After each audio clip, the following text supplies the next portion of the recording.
हरियाणा में चोन प्रचार के दौरान किस तरीके की मुश्किलें आई और किस तरीके की कम्युनिकेशन बैरियर्स आते हैं, और उस दूसरी तरफ दूसरी जो सरकारें हैं, कांग्रेस हो चाहे बीजेपी, लगातार विरोधियों की तरह तंज कसते रहते हैं कि आम आदमी पार्टी की सरकार जो हरियाणा में नहीं बनेगी।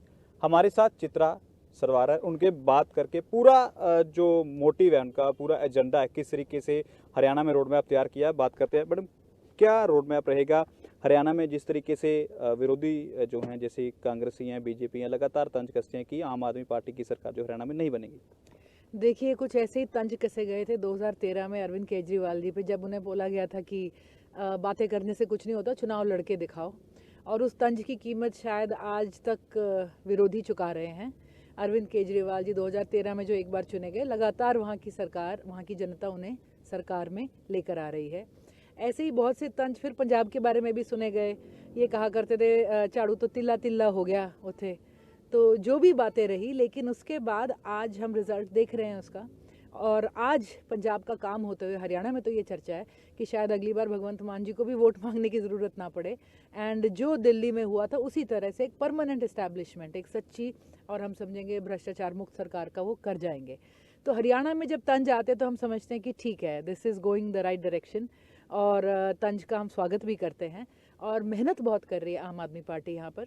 हमारे राष्ट्रीय जो महामंत्री हैं संगठन के, संदीप पाठक जी, वो उन्होंने जनवरी में आके एक संगठन बनाने का काम शुरू किया था और बड़ी डिटेल से चलना शुरू हुआ। State level, Lok Sabha level, block level, फिर सर्कल, और आज हमारे पास हर वार्ड और गांव का एक व्हाट्सएप ग्रुप है और मिनिमम 5 बंदे हैं, नहीं तो कई जगहों पे 40-50 बंदे भी उसके अंदर हैं।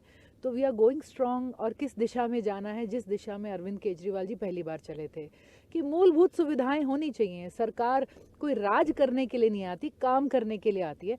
और काम क्या है? वही आम जनता का काम है। आपको स्कूल चाहिए, गिव देम स्कूल। आपके जनता को हेल्थ केयर चाहिए, you have to provide the infrastructure. Industry को पनपने का माहौल मिले, युवा को रोजगार मिले। सो ये कॉमन बातें हैं। और अरविंद केजरीवाल जी ने कभी नहीं करा दिल्ली में कि हम इनके लिए करेंगे और इनके लिए नहीं करेंगे। हरियाणा में आके ये नहीं कहा कि हम जाट के लिए करेंगे, नॉन जाट के लिए नहीं करेंगे, हम 24 के लिए करेंगे, 36 बिरादरी के लिए नहीं करेंगे। पंजाब में जाके उन्होंने नहीं कहा हम सिख के लिए करेंगे, हिंदू के लिए नहीं करेंगे। तो उनका एक ही मुद्दा है, health care for everyone, education for everyone, agriculture और उसकी ग्रोथ फॉर एवरीवन, इंडस्ट्री है, रोजगार है फॉर एवरीवन। तो यही करने चले हैं। रोड मैप हमारे संदीप पाठक जी ने लेआउट करा है। बहुत स्ट्रॉन्ग संगठन का बेस उसका फाउंडेशन है। और जो बदलाव यात्रा हरियाणा में शुरू की थी, आज 7वां दिन है उसका, लोगों का क्या ओपिनियन है, क्या रिव्यूज़ हैं? कोई पुरानी सरकार के खिलाफ कोई उन्हें मुश्किल का सामना करना पड़ता हो, या इस तरीके की कोई बेसिक नीड्स उनकी क्या है जो आप पूरी करेंगे? देखिए, हम जहाँ भी जा रहे हैं सबसे ज़्यादा I think me being a woman, औरतें बड़े फ्रीली कनेक्ट करती हैं। तो पकड़ के सीधा बोलते हैं जी हमारे बच्चों की नौकरी के लिए कुछ करो, हमारे बच्चे के रोज़गार के लिए कुछ करो। नशा बहुत बड़ा इशू हो गया है और पलायन उससे भी बड़ा इशू हो गया है। मतलब ऐसे ऐसे घर हैं जहाँ पर एक बेटा है, they are well to do, लेकिन वो इंडिया में रहना ही नहीं चाहता है क्योंकि सब उसके साथ ही चले गए। गाँव के गाँव खाली मिलेंगे आपको। जो एक बार हम पंजाब का फिनोमेना समझते थे, आप किसी भी शहर में चले जाओ, जीटी रोड बेल्ट पे या जहाँ पे भी, आइल्स के इंस्टीट्यूट अपॉन इंस्टीट्यूट है। तो ये सब कह रहा है कि हमारा फ्यूचर जा रहा है, यहाँ पे बच्चे और बूढ़े ही रह जाएंगे तो व्हाट विल वी डू। और ये एक मुद्दा था। फिर कॉमन मुद्दे हैं जैसे सड़कों के हैं, सीवरेज के हैं, सफाई के हैं, जो हर जगह से आ रहे हैं। गरीबों में आज हमें महिलाएं मिली मॉर्निंग में हमारी चीका के अंदर, तो उन्होंने पकड़ के हमें बोला जी हमारी छतें नहीं आ रही, उन्हें कॉलोनी कहते हैं, कि हमारी कॉलोनी नहीं आ रही। एक विधवा ने बड़ा वहाँ पे लाउडली हमें बताया कि मैं एक बच्चे की माँ हूँ, मैं काम करूँ कि मैं क्या करूँ। और उसने बोला मेरा 1500 का पानी का बिल आता है, 1500 का मेरा बिजली का बिल आता है, मैं कहाँ से कमाई करूँ, विधवा पेंशन, बच्चे का पेंशन, और उसके बाद मेरी छत भी नहीं आई। तो बड़े एडमिनिस्ट्रेटिव गैप्स, डिलीवरी गैप्स बहुत ज़्यादा दिख रहे हैं सरकार के अंदर। और एक तो ये कि भाजपा का वादा और इरादा गैप बहुत बड़ा है।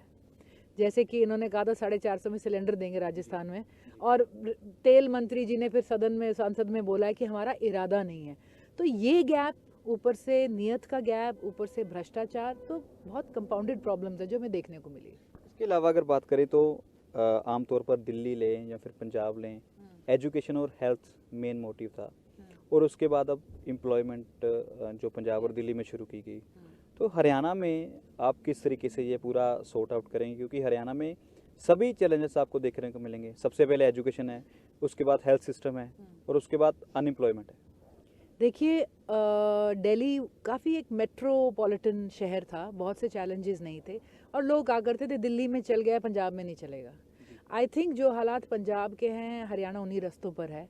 और जो एसओपीज़ एक तरह से हमने पंजाब में करे हैं, जिस कॉर्नर से पकड़ के उन्होंने शुरू करा है, जैसे दिल्ली के अंदर आम आदमी पार्टी का फोकस मेनली एजुकेशन और हेल्थ पे था। पंजाब में जब आया तो उन्होंने अपने प्राइमरी फोकस पे एग्रीकल्चर को भी इमीडिएटली ले लिया और स्पोर्ट्स को भी लिया है। जो 25% बजट एलोकेशन बढ़ाया गया है इनका, जो इन सारी चीज़ों की तरफ, तो इनफैक्ट हेल्थ केयर में तो उनका 300% से ज़्यादा बजट बढ़ा है अब की बार। लास्ट ईयर मुझे याद है कि विद इन शॉर्ट डेडलाइन अब 1-2 महीने के 75 मोहल्ला क्लिनिक खुलने थे, 800 के करीब मोहल्ला क्लिनिक खुल चुके हैं।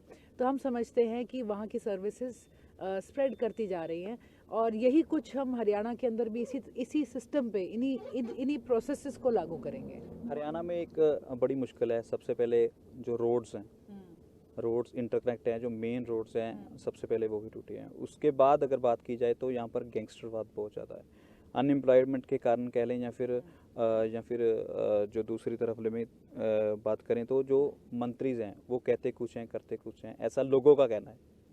तो उसके लिए क्या सोचा है? नहीं, बिल्कुल सही कहना है लोगों का। और अभी हाल ही में एक नेशनल गवर्नमेंट ऑर्गेनाइजेशन है जो कि crime and criminal tracking network and systems कह के है, 2009 में इस्टेब्लिश हुआ था। उन्होंने आंकड़े देके बताए हैं कि हरियाणा में हर रोज़ जो है around 5 to 6 rapes, 3 to 4 murders, 10 to 12 kidnappings होती हैं। और अंडर एज शूटर अगर आपको पूरे देश में कहीं चाहिए तो आपको हरियाणा में मिलेगा। मैं आपको बीच में रोक रहा हूँ क्योंकि आज भी मोहाली में एक एनकाउंटर हुआ है, जो उसमें 2 शूटर पकड़े गए हैं, वो हरियाणा के ही है, नारायणगढ़ के पास है। वो ऐसे ही थ्रेट कॉल करते थे, एक्सटॉर्शंस कॉल करते थे। वो आज दोनों का एनकाउंटर हुआ है मोहाली में। देखिए, मोहाली में तो एनकाउंटर की खबरें आ रही हैं, हमारे यहाँ पर शूट आउट्स की खबरें आपको ज़्यादा सुनेंगी। अभी हाल ही में आई थिंक 2-3 दिन पहले फरीदाबाद में एक गैंग वॉर हुआ था, उसमें गोलियां चली थी, भाग गए। अभी मैं ब्रेकिंग न्यूज़ देख रही थी फ़ोन के अंदर, तो उसमें आया कि रोहतक में आज गोलियां चली हैं। 2-3 दिन पहले पलवल में गोलियां चली थी एक व्यापारी की दुकान के बाहर, और उसको थ्रेट करा गया था और उससे फिरौती मांगी गई थी। तो यहाँ पे तो मिनिस्टर्स को धमकियाँ मिल रही हैं, पुलिस अफसर को धमकियाँ मिल रही हैं। तो ये हमारी क्राइम की सिचुएशन है। पीछे एक आंकड़ा भी था कि पुलिस व्यवस्था में सबसे बुरे हालात पे हरियाणा है, और अभी हमारे जो गृह मंत्री खुद ही कह रहे हैं कि सबसे ज़्यादा करप्ट विभागों में उनका अपना ही विभाग जो है पुलिस का भी उसके अंदर आता है। तो ये जो सिचुएशन है, this is what calls for a change. और बदलाव यात्रा कुछ इन्हीं बातों को लेकर चली है, क्योंकि कहीं ना कहीं लोग सोचते हैं कि 3 राज्य भाजपा जीत गई तो this is basis for a win. हम समझते हैं जो हमारे बुरे हालात हैं ये बेसिस हैं बदलाव के। तो एक बार लोगों को हमने जगाना, कहते हैं ना, अलख जगाना है सारों के अंदर, तो वो करने चलिए बदलाव यात्रा, and we should be successful. Publicly जो हमने ओपिनियन किए हैं, लोगों के रिव्यूज़ लिए हैं, लोगों का कहना है कि ईवीएम मशीन्स है जो, उसके जरिए चुनाव नहीं होने चाहिए। आपका कहना है इसमें? ये हमारे को भी बहुत स्ट्रॉन्ग फीडबैक मिला, चाहे गांव था चाहे अर्बन एरिया था। हर किसी ने कहा कि बहन जी ईवीएम हटा दो, ईवीएम हटा ददो। और अगर आप देखें तो यूनाइटेड स्टेट्स ऑफ अमेरिका जैसा फर्स्ट वर्ल्ड कंट्री भी नहीं कहूँगी, first country of the world मैं कहूँगी एक तरह से, वहाँ पे भी 75% लोग बैलेट पेपर पे वोट करते हैं और ईवीएम, और बाकी जो हैं अराउंड 20 जो हैं वीवीपैट्स पे करते हैं, और बाकी 5% ही होगा जो ईवीएम पे करता है। और उनके यहाँ काउंटिंग जो होती है महीने लॉन्ग का प्रोसेस होती है, पर वो डेमोक्रेसी को बचाने के लिए वो 1 महीना खर्च करना लाजमी समझते हैं। हम इस बात में कि हमारे इतना बड़ा देश, 135 करोड़ का देश, जिसके अंदर 60% शायद वोट कर रहे हैं, उसकी काउंटिंग हम कुछ घंटों में ख़त्म कर देते हैं, and it has been very controversial.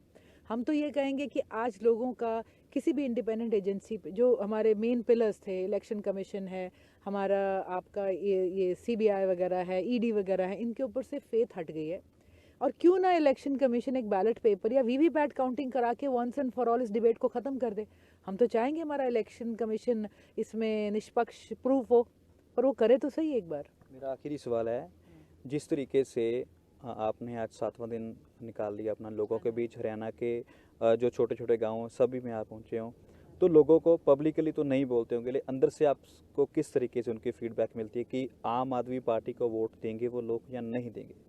देखिए, we believe there is a undercurrent. हमने सोचा था कि हमारे को इतना रिस्पॉन्स या पॉजिटिविटी नहीं मिलेगी, बिकॉज इन मैनी वेज हम अपना अभी एक शुरुआत कर रहे थे।